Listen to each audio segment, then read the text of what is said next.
Committee on Oversight and Government Reform will come to order. Pursuant to Committee Rule 5B and House Rule 11-2H4, the Chair announces that he may postpone further proceedings today on any question of approving any measure or matter or adopting an amendment on which a recorded vote or the yeas and nays are ordered. Without objection, the Chair is authorized to declare a recess at any time. Our first item for consideration is the Oversight and Government Reform Committee report entitled United States Secret Service, an Agency in Crisis. Pursuant to Clause 1B2 of House Rule 11, the report is considered as read, and the clerk will designate the report. Committee report, United States Secret Service, an Agency in Crisis. Chair recognizes myself for 5 minutes to discuss this report. And at the onset, let me say that one of the things that I think makes this work is the good bipartisan work that has been done on this, particularly at the staff level. A number of members involved and engaged in this topic. This is an agency, the Secret Service, that is in crisis. There is exceptionally low morale, one of the lowest in all of the Federal Government. There is a lack of accountability, and it is a mission that is a no-fail mission. This is, as I was growing up, the elite agency, the agency that you would model yourself after. Between the G-men and the FBI and the Secret Service, this is supposed to be the best of the best. The overwhelming majority of people who work at the Secret Service day in and day out put their lives on the line for this country, to protect this country. We cannot thank them enough for the amazing job that they do, the hours, the dedication, the professionalism that they put into it. But unfortunately, the mismanagement, the lack of morale, the lack of accountability, the systems that are lacking have caused a scenario where a lot of our really good people are leaving. They're leaving because they're frustrated. They're leaving because they know how bad it is. I can tell you, as the Chairman of the Oversight and Government Reform Committee, the #1 area in which we get whistleblowers is the Secret Service. And as I've told the White House and others time and time again, if I know more about what's going on in your agency, you have a problem. And we are supposed to provide not only oversight, but we're also supposed to be the agency, the Committee of Government Reform. And so this report that's laid out before us not only is an analysis of what we've been able to see and capture and understand, but also some very serious recommendations that we all need to, I think, take into account. And I don't think that this is the end. I think in many ways this is the beginning. This is the opportunity for us as a body in a bipartisan way to work to do the government reform that we ought to do. There are important committees of jurisdiction, most notably the Judiciary Committee. You also have interest in Homeland Security and certainly the appropriations process. You also have the United States Senate that we need to work with. I invite all members on both sides of this aisle to work with this and make the alterations and the enhancements necessary so that this can continue to be the elite agency that we have to have it. I do also hope that the Secret Service and Homeland Security, Secretary Johnson in particular, will take the findings and recommendations in this report seriously.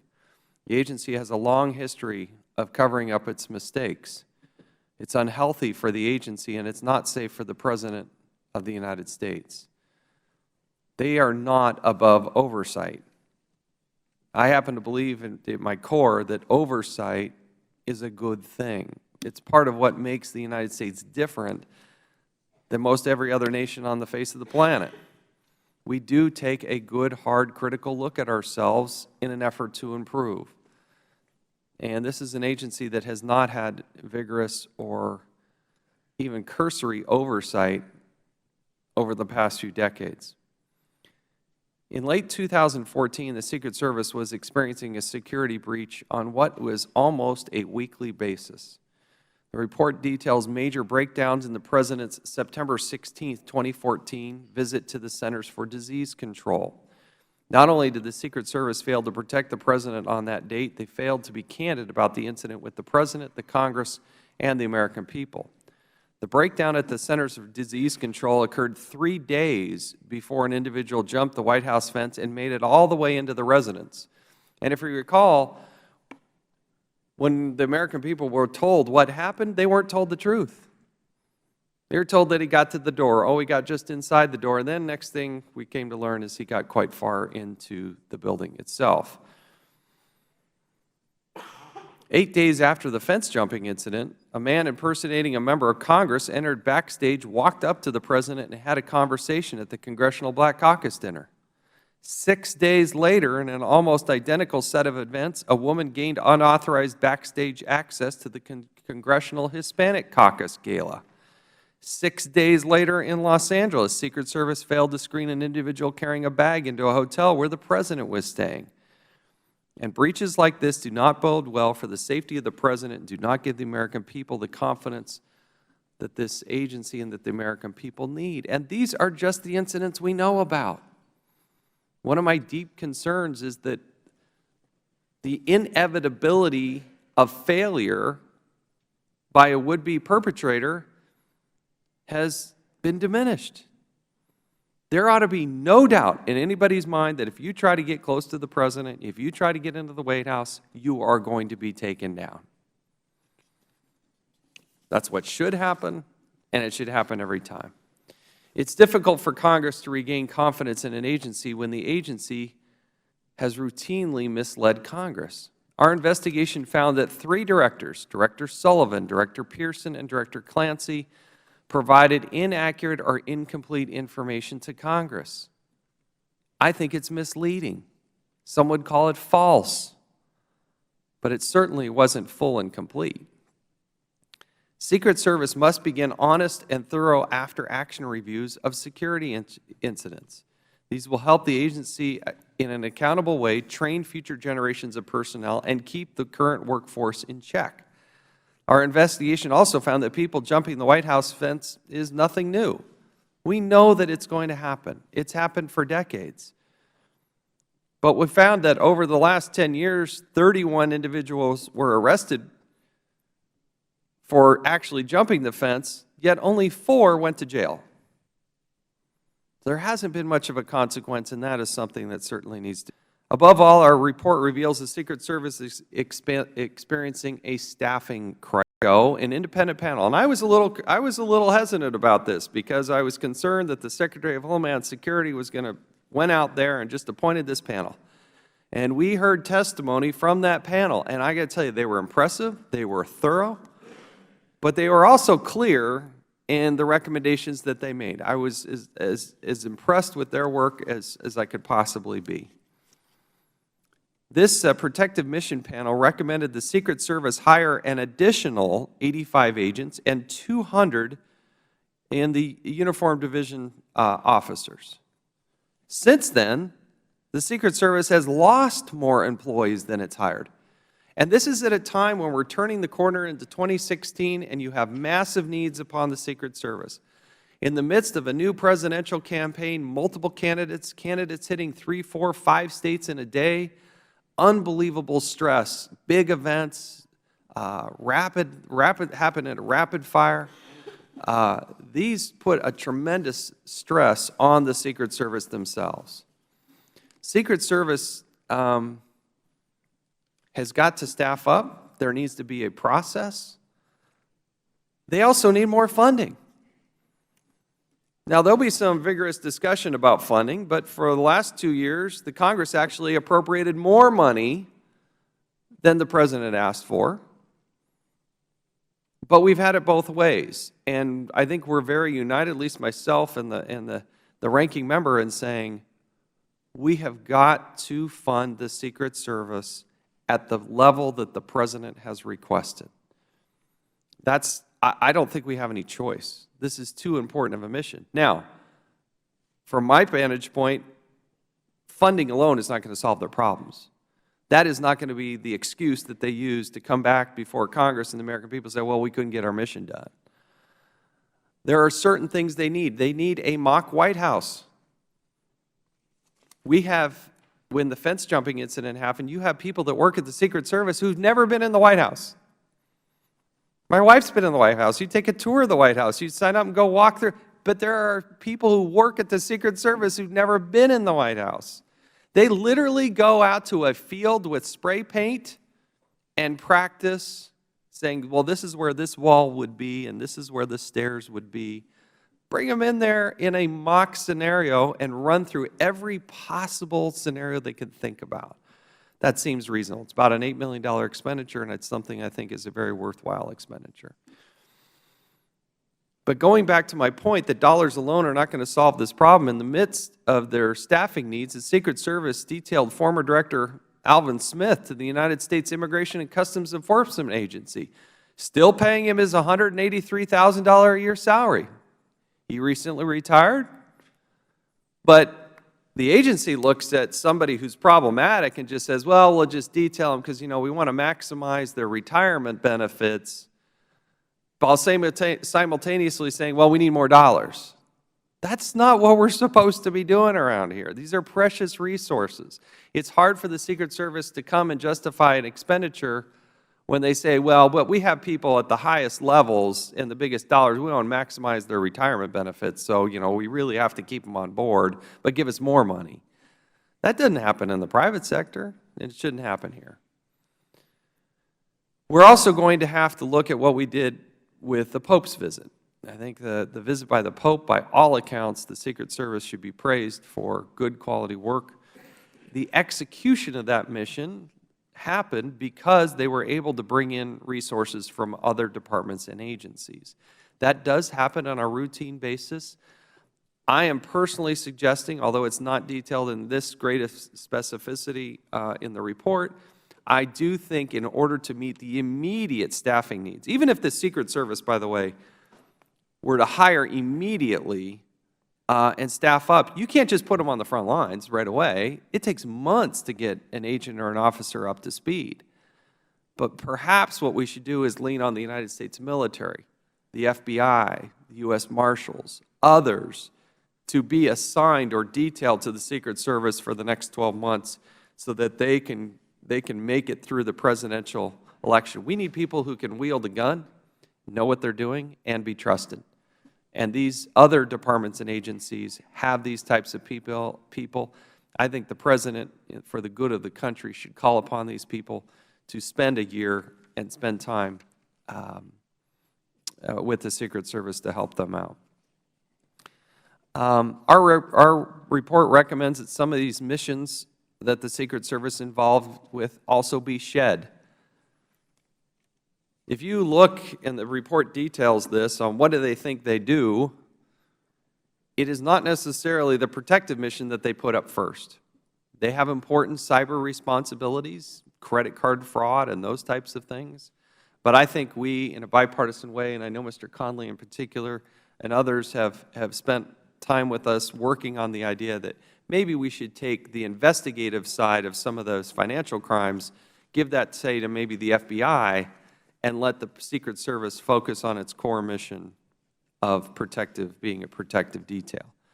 And I want to work closely with the Secret Service and Jay Johnson, Security Secretary, with those recommendations. Again, and do so on a bipartisan basis. And let me conclude by saying, again, it has been a good exercise, a positive endeavor to work with Mr. Cummings. He has a very talented and capable staff. Valerie Shen and Sally, will pronounce her name properly, and Tim Lynch have all been very helpful to our staff. On our side of the aisle, I could not be more proud of the amazing work and time and dedication that Rachel Weaver, in part, has put into this. She has spent, I cannot even begin to tell you how many years and hours into this effort. Tristan Levitt, Mike Howell, Michaela Carr, Ryan Little, M.J. Henshaw. There's a lot of people that have spent time on this and poured their hearts and soul into it as well. But I'd say to, again, members and staff on both sides of the aisle, as well as Mr. Cummings, this is the beginning, because now we have to do some of the hard work and put some of this into motion. But it's proud of this report. I urge our members to vote in support of it. And now I'd like to recognize the ranking member, Mr. Cummings. Thank you very much, Mr. Chairman. And let me start by commending you for the bipartisan way you have conducted this hearing. And I, too, share your thanks and extend my thanks to the staff, both staffs that worked very closely together on this. And to, I know Rachel Weaver has probably given half of her time over the course of time to look into this. And I want to thank her in particular for all that she has done. You asked us to join as partners in this effort. You consulted with us regarding requests for documents, and you invited us to meetings and briefings over the past year, including with some whistleblowers. You also asked for our input in drafting this report. For the past several weeks, including over the Thanksgiving holiday, our staffs worked to make sure that every member of our committee could support this report. In the words of another author, he said, we don't have time to move to common ground. We must move to higher ground. And I will thank you forever for taking our committee with regard to this effort to higher ground. Your approach stands in stark contrast to the ways that things were done with this committee for several years before you became chairman. Your bipartisan approach has had a number of positive effects. It encouraged all committee members to be invested in our work. It produced what I believe is a much better final product, and most importantly, it now conveys to the agency a united and unanimous call to action. Of course, we did not agree on everything, and there were bumps along the road. But we listened to each other, and we identified those findings and recommendations we could all agree on. But most importantly, we all based our discussions and our input on a culture of integrity and respect, and that I appreciate. As a result, I believe this report makes a much stronger impact than if it were a partisan and unvetted staff report without the full buy-in of this entire committee. Turning to the report, it paints a distressing picture of an agency in crisis. I was outraged when I read some of the emails between these Secret Service employees. Some were sent to dozens and dozens of people with a brazenness that suggests deplorable behavior which was widely tolerated. There's simply no excuse for this kind of behavior, especially among individuals we expect to be the most elite law enforcement officials of the elite. The report also demonstrates that the agency has been mismanaged for years, and it will take a strong bipartisan effort to restore it. I do believe that the Secret Service can do that. They must resurrect its reputation, but then they must do something else. They must guard that reputation. I am thoroughly convinced that one of the reasons why the Secret Service has been so effective in the past has been based on the reputation. And you're right, Mr. Chairman. No one should even imagining that they can get past the veil of protection the Secret Service is sworn to represent. For too long, the agency has been slipping into a culture of not only mediocrity, but complacency. The report makes several key findings that are particularly important. The report finds that the Secret Service is facing a staffing crisis that began in 2011 when Congress passed the Budget Control Act. In that year, Congress set a terrible new record by providing the Secret Service with $56 million less than the President requested. $56 million is a lot of money. That deficit was the largest single-year difference between a President's request and a congressional appropriation for any year for which the committee obtained data. 2 years later, in 2013, Congress beat this notorious historical record. It approved $77 million less than the President requested. In fact, from 2011 to 2013, Congress approved a total of $111 $165 million less than the amounts the President requested for the Secret Service.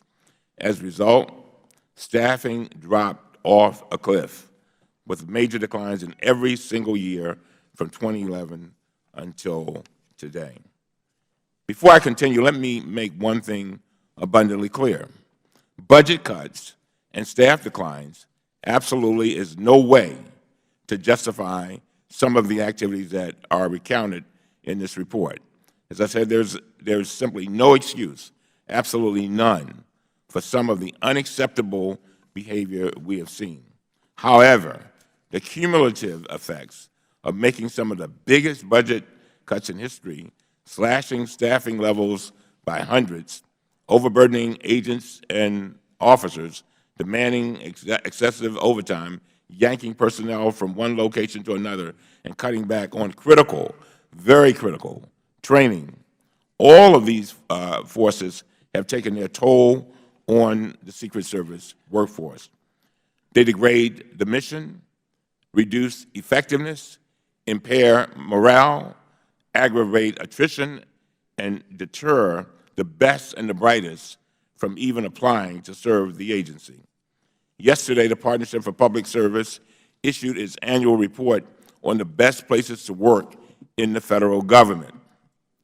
Of the 320 different offices and agencies surveyed, the Secret Service ranked number 319.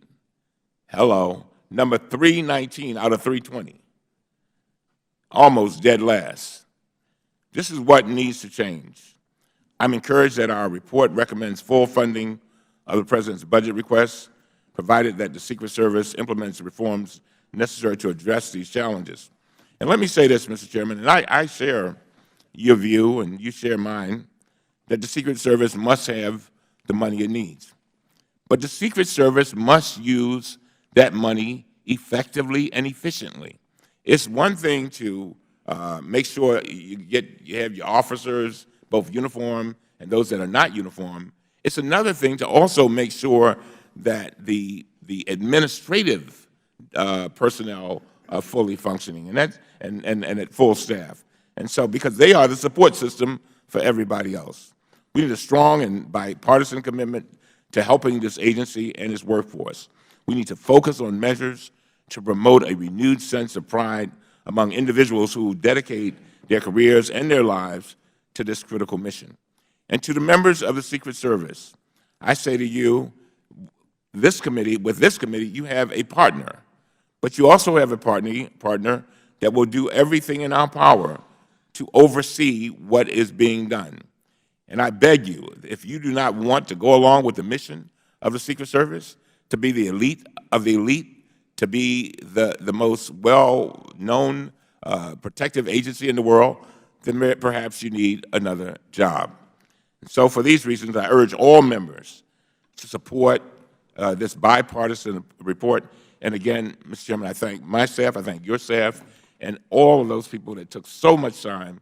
And I also thank the whistleblowers, because they've helped us tremendously in focusing in on many of the problems. With that, I yield back. I thank the gentleman, and I concur with those comments. Does any other member wish to speak on the report? Mr. Heiss of Georgia is now recognized. Thank you, Mr. Chairman, and I would like to commend you and the ranking member and the committee staff for the work that they have put into this investigation and the final report. One of the incidents that is exhaustively covered in this report and that was briefly mentioned a few moments ago was the failure of the Secret Service to conduct proper due diligence during the President's visit to the Centers for Disease Control in Atlanta on September 16, 2014. Despite being given advance notice in writing that all the security guards at the CDC would be armed during the visit, the Secret Service did not ask for and thus did not even obtain the names of those security guards, and therefore there were no background checks that were run on those guards by the Secret Service. As a result, the President actually rode on an elevator with an armed, unvetted guard with a criminal history, including reckless conduct with a gun, that resulted from an incident where he fired shots at a car with a 3-year-old in the car. That armed guard would later breach a Secret Service security formation in an attempt to take pictures of the President. So when the guard was interviewed after that breach, his supervisor at the CDC asked for the gun, and it was only at that point that the Secret Service agents in the room actually became aware that the guard was armed, as were all the other guards that day. So the Secret Service then conducted an after-action review, and in that review they falsely suggested that the CDC officials were at fault for not sending the required information. But it was not the responsibility of the CDC officials to ensure that background checks were run. It was the responsibility of the Secret Service and the Secret Service alone. It is crystal clear from that incident that the Secret Service did not do its job and check the information that the CDC sent them.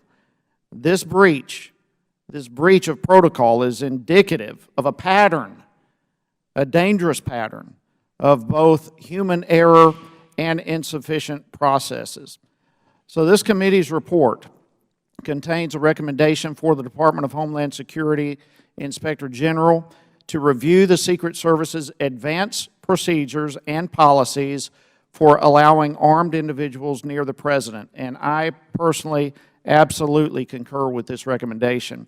It's absolutely essential that the Secret Service have the best protocols in place when it comes particularly to protecting our President. And more important, they must follow the protocol that is in place. And quite frankly, last year, we were very fortunate. We were lucky that the President was not harmed, but we cannot rely on luck moving forward. And with that, Mr. Chairman, I yield back, and thank you.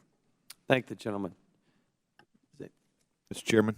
Mr. Lynch of Massachusetts is now recognized. Thank you, Mr. Chairman. I want to join the chorus here in thanking you and thanking the ranking member for your guidance during this whole process. And I want to amplify both of your comments that this is not the end. This report in no way signifies the end of this process. This is really the ranking member of the National Security Subcommittee. I'd like to express my strong support for our committee report. It has pointed out many flaws, but after action needs to happen. This report is certainly indicative of the bipartisanship, the diligence and leadership with which you and the ranking member, Cummings, have led our investigation into the series of security breaches involving the U.S. Secret Service over the past several years. It also very much reflects the core finding of this committee and our extensive Secret Service investigation, that long-standing budgetary and systemic challenges have seriously impeded the ability of our dedicated Secret Service workforce to carry out the agency's core protection mission. As evidenced by the series of oversight hearings that we have held over the past 2 Congresses, the mission of this critical Federal agency has been severely undermined by previous and glaring mismanagement, as well as an entrenched agency culture. That's the root of this.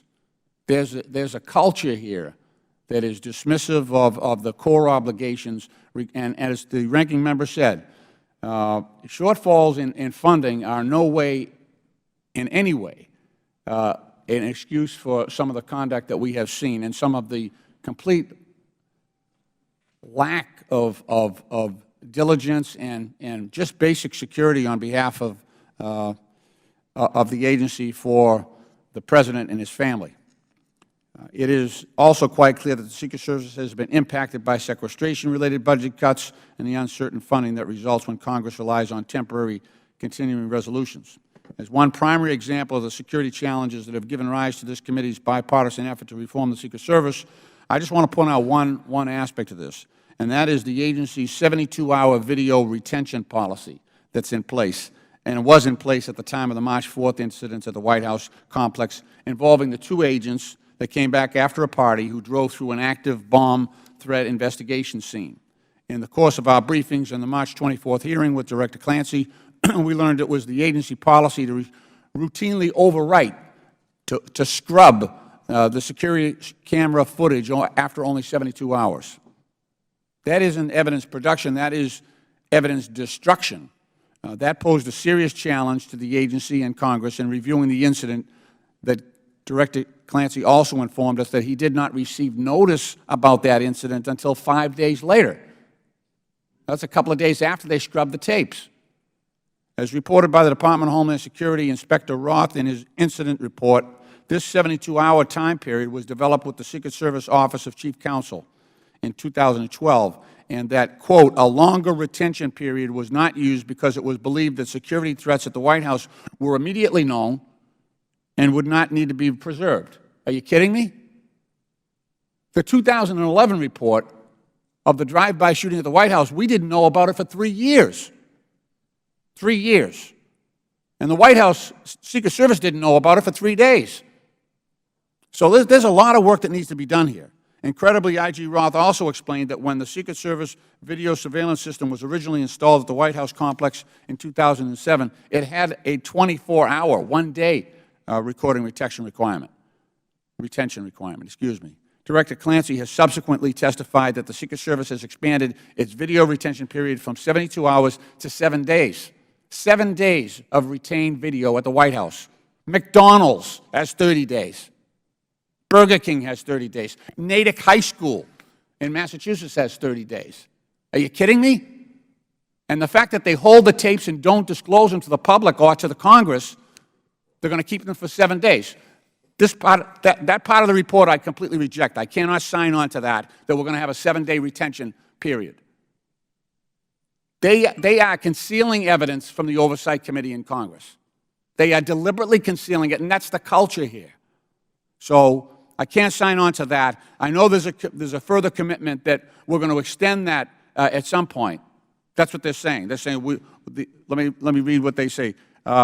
Even though 7 days does not come close to best practices employed by most public and private entities, they will endeavor to extend the period at a future date. So we got to stay on them on that, and I'm not buying that. As I said before, the 2011 drive-by by Mr. Ortega Hernandez wasn't made public in 2014. As long as they're hiding the ball from us, we can't let them go. You know, we got to have the information, and they've got to retain it longer. Given the inadequacy of the agency's video retention policy, I am pleased that the committee that they're urging the Secret Service to conform with the public and private sector best practices, and that's where I think we need to go. Would you gentlemen yield? Sure, I would. Sure, I would. I just talked to the chair. Thank you for yielding. I was just talking to the chairman, and I think we both agree that 7-day policy is not good, and we're going to work together to try to make sure we address that, because you're absolutely right. No, thank you. And look, I'm just pointing about the things I can't. The one thing I cannot, sign on to. I just want to put it on the record. That's all. You've done a remarkable job here, and there's some classified things we can't even talk about that you two gentlemen have instituted here that had just been going on for years and years and years. So I don't want this to be seen as a criticism of your work. You've done unbelievable work, especially with a culture of resistance that we've had from the Secret Service. So believe me, I'm on board. I'm on the same page. You should be congratulated for your work, and I know how difficult it was. But I think we need to stay on them on this aspect of it. Interestingly enough, the FBI lab in 2005 recommended a 31-day retention period. The FBI lab. So.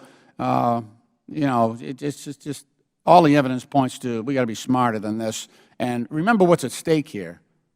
The President, his family, folks at the White House, and the world in which we live. I think we're whistling through the graveyard here in a way by not addressing this or making them address it more forcefully.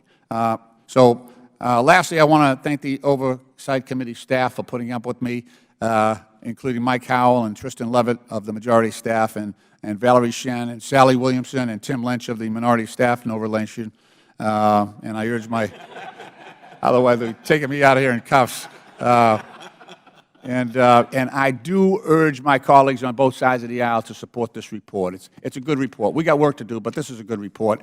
And I congratulate the ranking member and the chairman, not only on the content of this report, but also the manner in which you led this committee. Thank you. I yield back.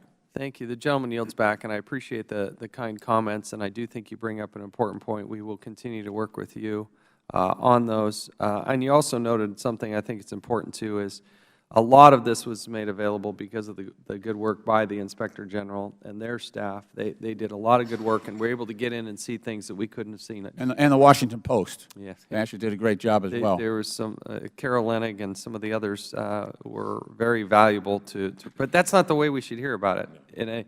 They've done great report. There's a reason why they have such a storied reputation, but we, again, will continue. Does any other member wish to speak on the report? Mr. Chairman, I would. Mr. Micah from Florida will recognize, and we'll come to Mr. Walker after that. Well, thank you, Mr. Chairman. And the report does have some findings that I think we can all agree on. We've hashed and rehashed. I've read through all the recommendations, and there are some good recommendations in here that mostly it's saying what Secret Service must do. But I think the report misses the mark on what we need to do as a Congress, having spoken with some of the former directors and those involved of the basic problems of the agency. And one is, well, there are three things that Congress needs to do. One is upgrade the requirements for actual even employment as an agent, and we've dumbed down the agency. That needs to be done by Congress. The second one is to allow for retention of some of the senior agents. We found one of the problems is by the time they get to a certain level of training and experience, they're forced out. That needs to be changed by law. Again, Congress's responsibility. The third, absolutely essential, and I can tell you, unless you do this, others will be back here. We can record this hearing, and you'll hear it again, unless they're made an exempt service with the ability to hire and fire personnel. You will have the same problems over and over. It's not just what we see in Secret Service. You can take the Veterans Administration, you can take IRS, you can take GSA, but until you have the ability to hire and fire and hold people accountable, you're just whistling Dixie. And unfortunately, that's what we're doing here. The reports are all fine and good, but Congress needs to act. I yield back the balance of my time. Thank the gentleman. Now recognize the gentleman from Virginia, Mr. Conley, for 5 minutes. Thank you, Mr. Chairman. And first of all, let me thank you and the ranking member and our respective staffs in the majority and minority for a fine piece of work, and really something this committee should have been doing a lot more of in the past. And I want to thank you both for setting a different tone, where we're making, I think, a very signal contribution in terms of government reform and government oversight. That's our mission. And so I thank you for setting that tone and for the serious piece of work that's in front of us. Congressman Lynch, I think, put his finger on something that is absolutely true, irrespective of the various pieces of this story, and that is, this is about a culture. There's nothing harder institutionally than trying to actually change a culture. And that's going to be a really difficult challenge ahead. There are pieces we can influence and we can control, but at the end of the day, that's about leadership at the top in the agency, in wrenching a culture into something that's more transparent, more accountable, more effective. Two pieces I want to highlight. One is, it is true that a lot of the problems that have been documented with Secret Service aren't just about money. But as the ranking member pointed out, you can't, with a straight face, pretend, however, that we're not part of the problem, too. when you have the largest gap in history, $165 million over a several-year period between the requested budget and the appropriated budget, you can't deny that money is also part of the problem, especially if you're concerned about recruiting the best and retaining them. And that is in our power to change. And I hope, upon reflection, we will do so. And I was heartened to hear the Chairman call for additional resources as part of the solution. And then secondly, I want to highlight something that the Chairman pointed out, and that has to do with, in a sense, the duality of mission. People sometimes overlook the fact that the Secret Service has a legacy mission of investigating sophisticated financial crimes. It's on their website. And in fact, when you look at some of their own pronouncements, it seems to predominate their sense of their mission. I don't think most of us think that's fully appropriate today. And so I echo the Chairman's call for re-examining the core mission of the Secret Service as part of this investigation, as part of this report, as part of the reforms that flow. So thank you for this piece of work. Thank you for bringing us together, and I look forward to fully supporting the recommendations. And I yield back. Thank the gentleman. Now recognize the gentleman from North Carolina, Mr. Walker, for 5 minutes. Thank you, Mr. Chairman. After the misconduct with prostitutes in Cartagena, Colombia became known in 2012, the Secret Service Director at the time, Mark Sullivan, assured Congress that this was not systematic or a cultural issue. He said the Secret Service had zero tolerance for this type of behavior. Unfortunately, the events highlighted by this report prove otherwise. Probably one of the more surreal moments that I've had serving here in Washington, D.C. was sitting in this room and discovering that the penalty for such behavior and such actions was a 2-week paid leave of absence. It is obvious that the Secret Service has a problem, a culture promoting a lack of accountability. This report shows a few things. One, how many senior employees caught committing misconduct were allowed to simply retire or worked out employment agreements with the agency, and also revealed legacy employees who are relatives or current or former employees who are also treated differently, allegedly, but we believe there's concrete evidence in this report.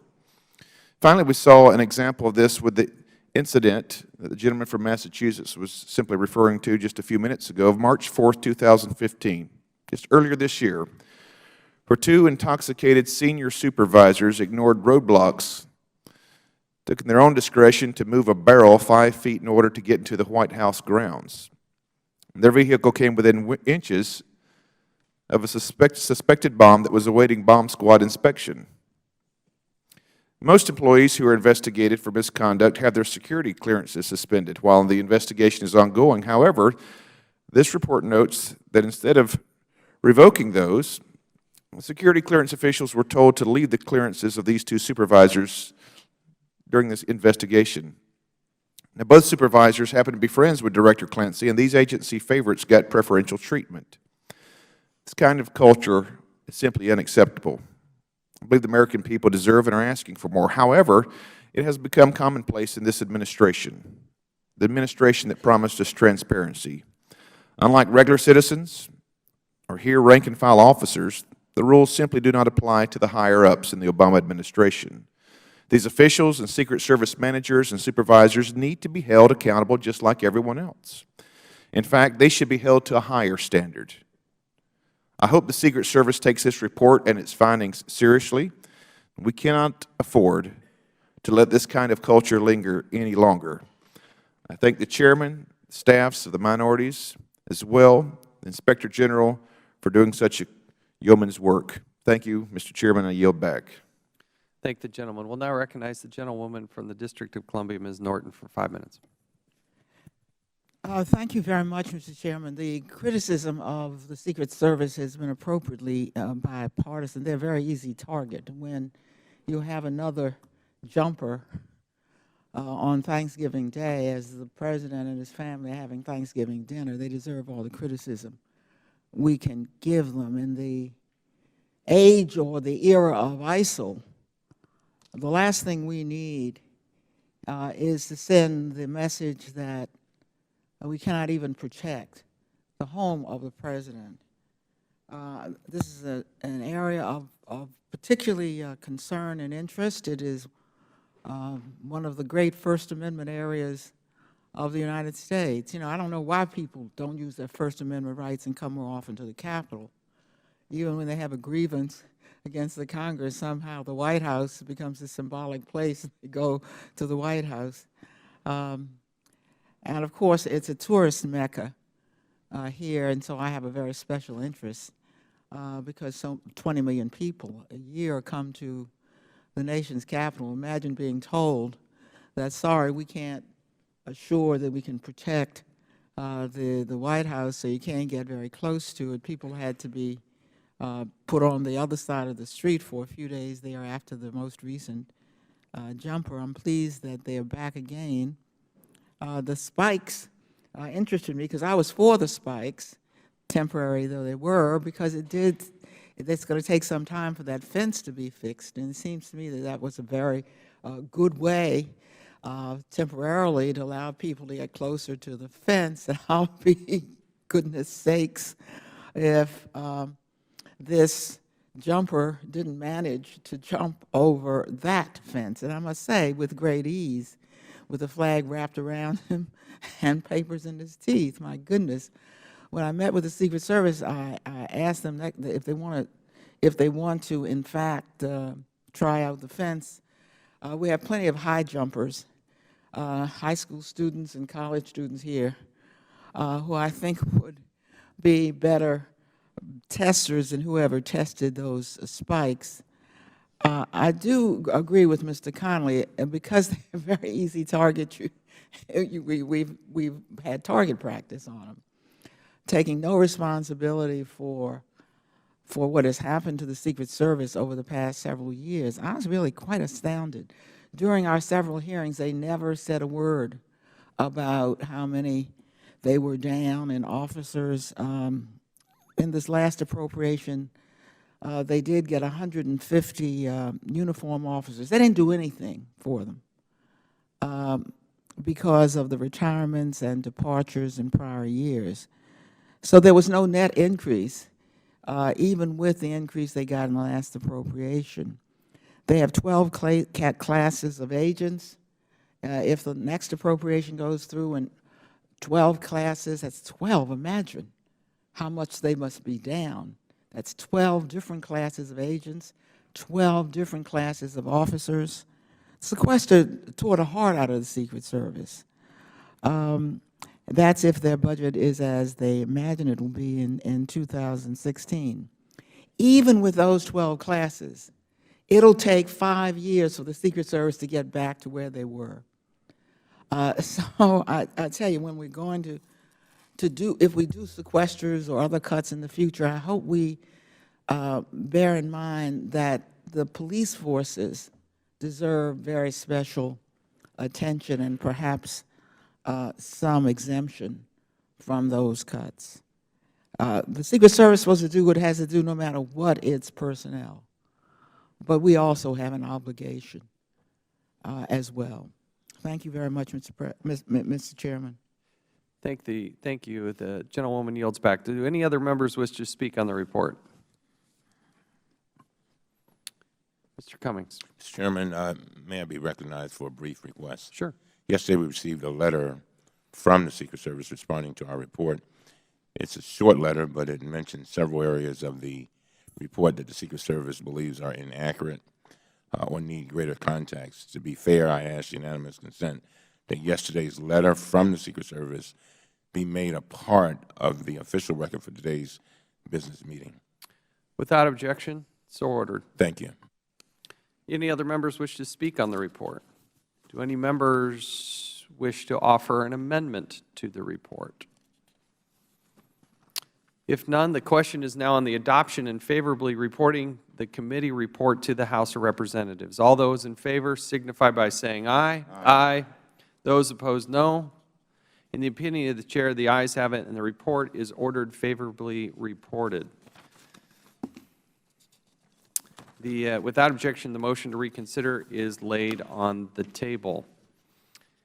In the interest of time, we're going to move the following bills under a unanimous consent agreement. We do have a member that we're going to recognize who have some comments, but we have consulted with the minority members on all sides, and we've agreed to move these bipartisan bills expeditiously. I would ask unanimous consent that the committee report on the following bills to the House of Representatives: H.R. 4180, the Fraud Reduction and Data Analytics Act of 2015, and Senate Bill 1698, the Treatment of Certain Payments in Eugenics Compensation Act. And I ask unanimous consent that the committee favorably report the following postal naming bills to the House: H.R. 1132, H.R. 2458, H.R. 3735, and H.R. 4046. Do any members wish to speak on any of these bills? Mr. Chairman, I'd like to speak on the Senate Bill 1698. Mr. Walker is now recognized for 5 minutes. Today we address one of the darkest chapters in modern Americans' history. During the 20th century, encouraged by people such as Margaret Sanger, a majority of state governments unjustly and unconscionably operated eugenics programs to sterilize by force or coercion individuals that they deemed unfit to have children. Operating between 1929 through 1974, North Carolina's program was labeled as one of the more aggressive. It ruthlessly targeted African Americans, the undereducated, needy, and the disabled. While no apology, amount of money, or benefit can ever return what was lost, some states, including North Carolina, have now rightfully sought to acknowledge the grievous injustice and make restitution to these victims. However, this attempt has resulted in unintended burdens for eugenics victims. Compensation counts against one's eligibility for federal benefits. So, instead of helping the victims, these payments may result in the denial of the federal benefits to which they are entitled. Therefore, I am pleased that Senator Tillis and Senator Burr introduced this legislation to close this unintended loophole, and I heartily support their efforts. While restitution to victims and their loved ones can never truly heal the scars caused by these eugenics programs, I encourage other states to acknowledge and seek to right this injustice caused by their programs and policies. This bill should remind us that every life is precious. Thank you, Mr. Chairman. I yield back. Thank the gentleman. And Mr. Patrick McHenry has done some very good work on this, and I appreciate your attention to this as well. Mr. Cummings is now recognized for 5 minutes. Mr. Chairman, I want to thank you, and I'm going to address Bills 1698 and 4180. With regard to 1698, Mr. Chairman, beginning in the early 20th century, more than 30 states passed eugenics and compulsory sterilization laws. These laws resulted in the involuntary sterilization of more than 60,000 Americans. These horrific and discriminatory laws targeted people with disabilities, single mothers, African Americans, and children from poor families. In 2013, North Carolina passed legislation that sets aside $10 million to compensate the living victims of its eugenics programs. As of January of this year, 220 victims have been awarded approximately $20,000 apiece. If no further surviving victims are identified, the remainder of the state funds will be divided among the known victims. This will bring each victim's total compensation to approximately $45,500. Virginia passed legislation earlier this year awarding $25,000 to its surviving eugenics victims. Unfortunately, under current law, these compensation payments could render individuals determined by income thresholds. For instance, an individual could lose his or her eligibility for Medicaid, the Supplemental Nutrition Program, unemployment, or disability benefits. This is because payments aimed at righting these past eugenics wrongs could raise their incomes above program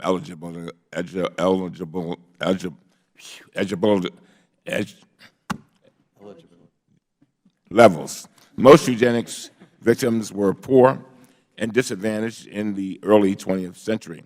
Unfortunately, many remain so today and rely on these benefits to make ends meet. The bill before us today would ensure that payments from state eugenics programs are excluded from eligibility determinations for federal benefits. We cannot go back and erase the past, but the legislation before us today will at least ensure that the victims of state eugenics programs receive the benefits they deserve. And now, as to House Bill 4180, the Fraud Reduction and Data Analytics Act is designed to strengthen federal agency efforts to combat financial fraud. Congress has passed a number of laws in the past few years aimed at curbing improper payments. Fraud in this area is especially pernicious. It stems not from innocent mistakes, but from the willful intent to steal or misuse taxpayer dollars. Fraud reduction strategies help reduce these crimes. The Government Accountability Office and Inspector Generals have recommended that agencies implement fraud reduction strategies in the past. For example, the GAO recently published a framework for managing fraud risks in federal programs. The bill before us would require the Director of the Office of Management and Budget to consult with the GAO to develop anti-fraud guidance for federal agencies and then monitor the implementation of that guidance. The bill would also require the establishment of a working group of agency chief financial officers chaired by OMB. This working group would share these practices and help disseminate new anti-fraud techniques. The working group would also be required to develop a plan for establishing interagency library of analytic tools and data sets for agencies and IGs to use in fighting fraud. In developing this plan, I believe the working group should look to the model of the Recovery Operations Center, which was developed to monitor spending under the Recovery Act of 2009, and which has unfortunately ceased operations.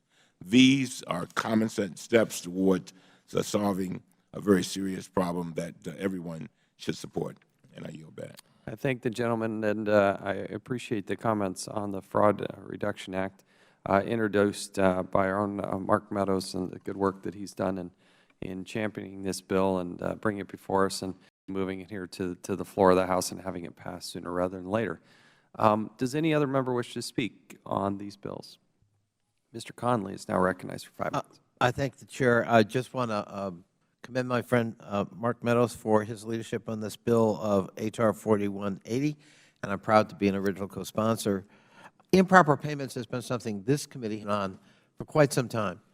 You know, it's now estimated that the total category is worth of somewhere around $125 billion a year. If you multiply that times 10, that's $1.25 trillion. That exceeds the entire cost of sequestration over the same time period, simply in improper payments. This is something we can do something about. This is something the Federal Government can do something about. And so I really am pleased that we're moving forward on this. And there are various pieces, as you pointed out, Mr. Chairman, such as the Do Not Pay initiative, that really can yield considerable savings. That one initiative saved $2 billion in the first year we implemented it. So again, in the category of oversight and reform, this bill is a classic example of the positive contribution this committee can make. And again, I thank my friend and colleague, Mr. Meadows, moving this legislation. I yield back. Thank the gentleman. We now recognize the author of that bill, Mr. Meadows, for 5 minutes. Thank you, Mr. Chairman. I'll be very brief. Thank you for holding this markup and considering this particular piece of legislation. But my thank you also goes to my good friend, Mr. Conley. We shared the podium earlier today on another piece of legislation that has become law that is working for accountability, FATARA, under this particular oversight and government reforms responsibility. And it is the kind of bipartisan efforts and the kind words of the ranking member as well that we should be doing more of. And so it is, you know, when we get improper payments of $120 plus billion dollars. Those dollars could be worked and put to use in many other ways, and so hopefully this is the start of actually not only becoming more resources in the manner they're intended. I thank the chairman for his leadership, and I yield back. I thank the gentleman for the good work that he's done on this bill. Any other members wish to offer comments on these bills? We do have a unanimous consent request. Without objection, hearing none, the bills are ordered favorably reported to the House. Without objection, pursuant to Clause 2L of House Rule 11, members will have 2 days to submit their views on the report considered today. I ask unanimous consent that the staff be allowed to make necessary technical and conforming changes to the report, and bills ordered reported today subject to the approval of the minority. Hearing no objection, so ordered. If there are no further business without objection, the committee stands adjourned. Thank you.